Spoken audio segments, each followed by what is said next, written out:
Hello and welcome to a new video. Today we're going to take a look at the current #1 in the world team with Aegislash. And I was finally able to kinda build my Aegislash here.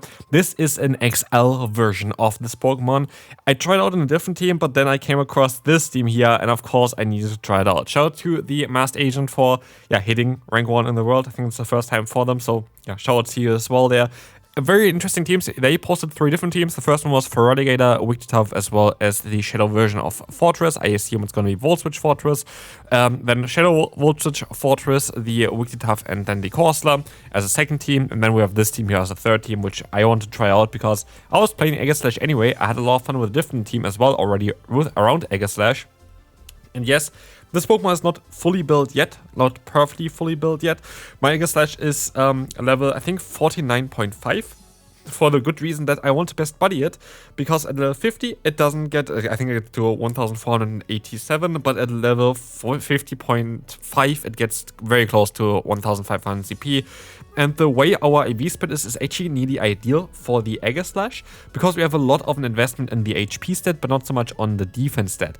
And the reason for this is like basically with the forms of Aegislash, the defense stat already is insanely high anyway, and changes anyway in the form changes, but the HP stat is way more important because usually for the IVs, the stats that are the lowest are the most important to have good IVs in, basically, in order to push them up. It doesn't matter in total as much on the defense stat if you have 15 compared to like an HP stat if the HP stat is like half of the defense stat.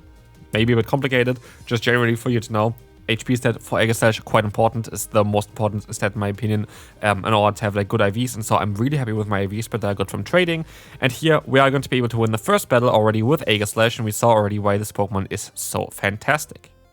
Aegislash, by the way, is also now available for the Show 6 Big 3 formats as far as I know. I think got unbanned. As far as I know as well, it hasn't got any good results yet. But it's a very interesting Pokemon. I think it's a very underrated Pokemon.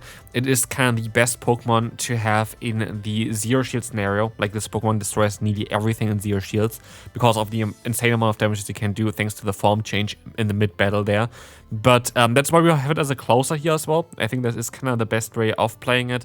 The closing role for this Pokemon is just the way where you can just completely destroy the opponent with it. Like, honestly, Aegislash would be a Pokemon I would definitely consider try to bring at a tournament if I would play one, just because of the insane amount of bulk that you have, and of course the just generally just the damage output that you have with this Pokemon as well. We're going to see it here as well. We have 2 Shadow Balls stored, which is going to be perfect because I know that the opponent needs another fast move to go for another charge move, so I can go into my Blade form, I can go for the Shadow Ball. This would knock them out, but now we can go for another Shadow Ball. Psycho Cut, by the way, functions quite a bit differently, which you can talk about maybe in the next battle as well. But here, I kind of just want to try to see how I'm going to end up. I try to catch the move, which works out beautifully for us. The opponent was locked in the animation, and now it's Diggersby against Feraligatr. We should be able to quick attack them down. And with that, we are going to be able to win the battle, I assume. Or are we? Because again, I still get another Hydro Cannon. They're gonna knock us out, so it's down to Aegislash to farm them all the way down. Can we do that? I don't think we can. I think the Feraligatr actually is going to win the battle here. And yeah, I'm going to lose this one. Close one though. But yeah, Psycho Cut is acting quite differently depending on which form you are in for the Aegislash. Psycho Cut was boosted this season, so actually is another small buff towards Aegislash, which got 20 million buffs recently, to be fair, just in order to try to make this Pokemon a bit stronger. But basically here, Hydro Pump, by the way, does basically next to nothing against the Aegislash. So hilarious. Like, this is a stab, I think 75 energy move from Azumarill, and it basically did nothing against Aegislash, which is hilarious. But yeah, basically Psycho Cut changes the way it works depending on which form you're in.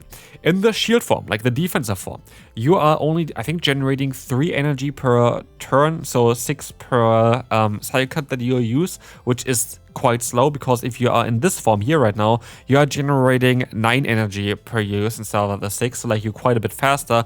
As well as Psycho Cut itself, the damage output is at 0 in the shield form, while in the Blade form, it's the normal Psycho Cut basically, with 4 damage currently. So there is quite a bit of a difference, and this is also, again, a bit of a tactical play, because for example in matchups here like this, like Credilli has double resisted fast move against our Aegislash in theory there as well. Of course Credilli goes down now, but in situations like this, if you have the Aegislash there around, you are going to be able to still take the fast moves from the opponent, but you generate energy way faster that they can maybe then utilize against other opponents later on.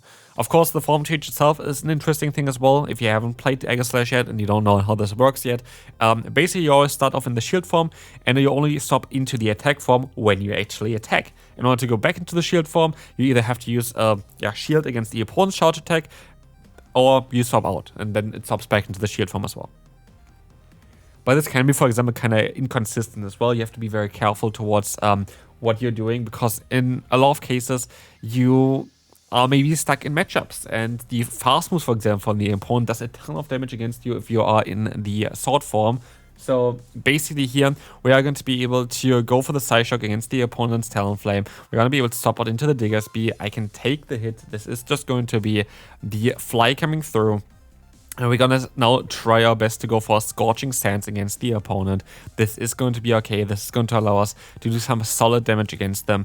In comes the Dunsparce, and we're gonna try our best to reach another move here. The Scorching Sand is coming in. This is gonna do some solid damage against the opponent as well. But this game is going to be quite interesting because Dunsparce is quite strong against the team in the current form it's in.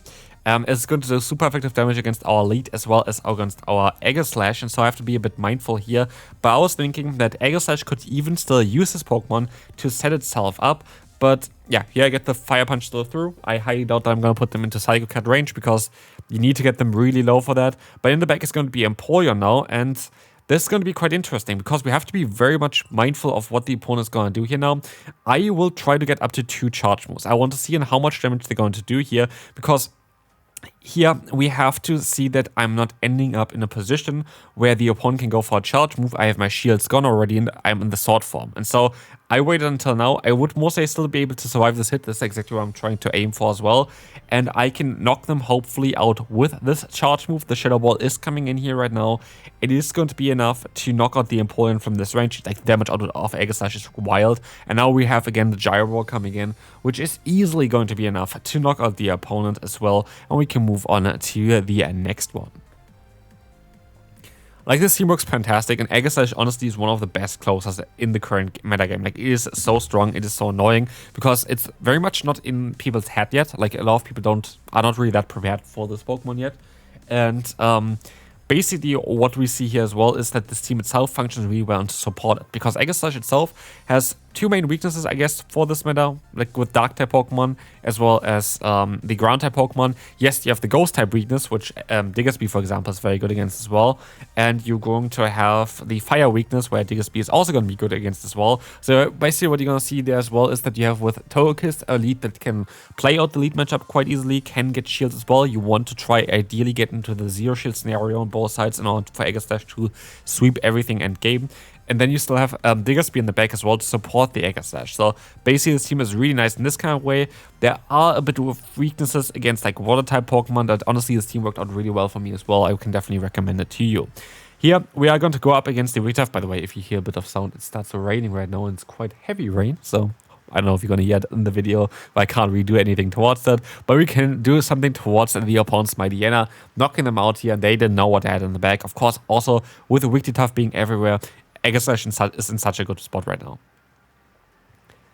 Practically, if you're going to align the Aegislash against a Wigglytuff, the opponent has nothing that they can do against you. You are guaranteed to basically get out there with 100 energy. It is kind of wild, like at least throwing your energy then there against the Wigglytuff and knock them out with a Gyro Ball. But it's such a good matchup for you. It's like literally the best matchup ever, and like it's the most common Pokemon currently is going to be that Wigglytuff. Here though, we are going to have another charge move coming through. The Psyshock is coming in against the opponent. I want to get rid of the opponent's Feraligatr quite a bit because my backline is quite weak against it. We saw it already earlier. And in comes the Fortress, which we have, of course, the Fire Punch from our Diggersby in order to counter this Pokemon. This team is very much an anti-meta team for the current meta. I feel like it's not playing the Pokemon that you see all the time. Like, I haven't really faced a Diggersby. You maybe see the odd Togekiss. I feel like this is the most commonly used Pokemon of this team, but it's also not that crazy common.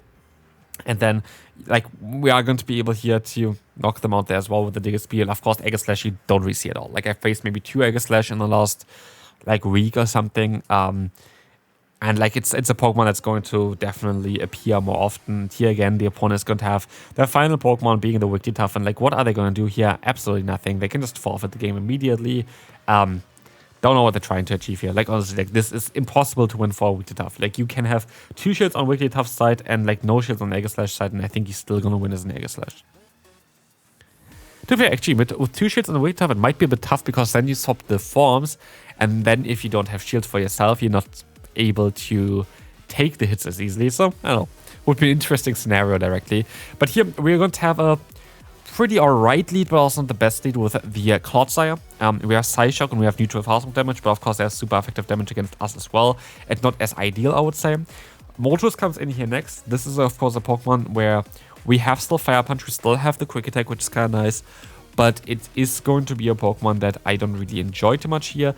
I didn't even have the chance of going for a charge move, but I will just try to use it as an opportunity to go for the full farm down. It's a bit risky. If they get to another move, it's going to be bad for us, but they didn't get to another move, which means I have now Psyshock stored against the Clodsire. This is going to do some nice, super effective damage against them. And we're going to put them into range where you can go for another Psyshock and force either the KO here now, or the first shield from them. We get the first shield, but we have another Psyshock, and this is going to either get the KO or the second shield. And we get the second shield. And now we are in the position that I said before is exactly where we want to be. We want to get shields down.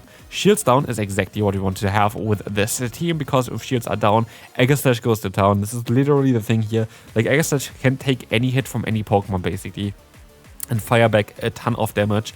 It's just a very bad Pokemon in 2 shields because of the form change and because of how the fast move pressure you have with this Pokemon. But like this here, in this scenario itself, like, you're in such a good spot. We don't have you for it. Even with super effective fast move damage against us, it doesn't look like this. They forfeit and we can move on to the next opponent. Okay, that's going to be a tough lead here. Corsola. This is the thing as well. There's going to be a team effort anyway against Corsola. It might be best for me to stay in here, but I am not going to do that because I feel like I kind of want to not use shields early on yet. Even though mostly would have been the smarter move. In comes Drapion though, and so I don't think it was actually the smarter move because now I will be able to force shields. Here in this case, I do think I should have rather went for the Fire Punch because at the end of the day, they're of course going to shield here. They know that I'm going to go for a hard-hitting move that's going to knock them out straight away. They wouldn't go into a Drapion if they would have not. Yeah, they have no better answer basically against the Digger Spear, is what I assume here at this point. I'm going to keep my Digger Spear around just because it's going to be my best answer as well against the Corsola. So if I get the Corsola out again, I'm going to be quite happy about that. And they're going to go into the Corsola again, and I can go for the Psyshock. You know, one of the hardest answers to our Pokemon in the back, to our Aegislash, is literally going to be gone now. Like, they have 1 HP there. They're not going to do any damage against me. They still have the Drapion, which is going to be definitely a bit tougher, but if I get somehow energy on my Pokemon, I'm going to be fine as well. In comes Corviknight. I can go for the Fire Punch. Here's the thing though. I am in a bit of a tough spot because I feel like I should have maybe kept energy here instead of just going for my charge moves the entire time. But the issue is I need to go for another Fire Punch. I have still another shield. Never mind. Maybe the shield can help me. In comes the payback. I go down. Okay. Yeah, I don't know on how to win this one now. The fast move, it seems like it's just still does only 1 damage. Payback is doing some more damage than I expected. But here I still have a shield. And this is where things are going to change here, because I can just knock them out. I have now this form. The fast move of the opponent here is going to be resisted. I get some normal Psycho Cuts in, which is generating a ton of energy. I can shield back to go to the shield form. And this is why this Pokemon is so interesting. And this is why this Pokemon is so unique in what it can do. Crunch is coming through, and I can still reach a Gyro Ball now on time. Thanks to the form change, getting more energy again. Thanks to the form change, being able to go back then to the shield form and take the hit. This was such an interesting battle, and it just showcases on why this Pokemon is so good actually. Alright, Skeledirge against this in the lead is not really ideal. I don't want to have it against my Aegislash at all, and this is the reason why I'm going to have to stay in here. Like, there is no real point of not going for the 2 shield scenario here. I'm very certain I do actually win this in the 2 shields with Togekiss because of the fast move pressure that we have.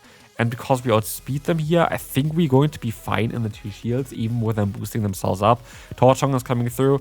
And yes, we're going to go into the 2 shields, and this is going to get them low. This is going to get them low enough that I will be able to knock them out. And in comes the Hakama-O. And again, we have the hardest answer here with the Aegislash. Like, they cannot do anything against us. Like, literally no move that they go for is doing anything against us here. They all resisted damage. Like, Brick, double resist. Oh, yeah, it's just one time they resisted. We are playing Pokemon GO at the end of the day where moves are functioning a little bit differently. In comes Umbreon. I can just go for a little bit of damage because I know on how much damage this Blade from Aegislash is going to do. And we are debuffed, by the way. And oh no, never mind, we had Brick Break on us. We didn't have the Rock Tomb on it because usually it's Rock Tomb Brick Break that they run on Hakama O. But here, Foul Play is coming through. We get them low. We can go for Scorching Sands. I just want to keep energy so I can swap out myself again when they go into the Hakama O. Here, they go into the Hakama O. I have to go for a charge move against them. But I should be able to swap out now in time after this charge move, and this should kind of seal the deal.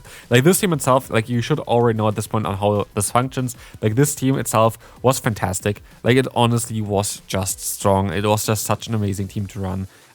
It is so dominating, and again, it is worth it to go for an extra Aegislash. I think it's one of the strongest Pokemon in the meta. I think it's super underrated. I think, yeah, this thing itself just deserves more love. Like, look at this thing. It just completely destroys everything right now. Like, there's nothing else I can really say here. Gyro Ball comes through. They're 1 HP. We have another charge move, and that's going to be it for today. Hope you enjoyed. See you then. Bye. Bye.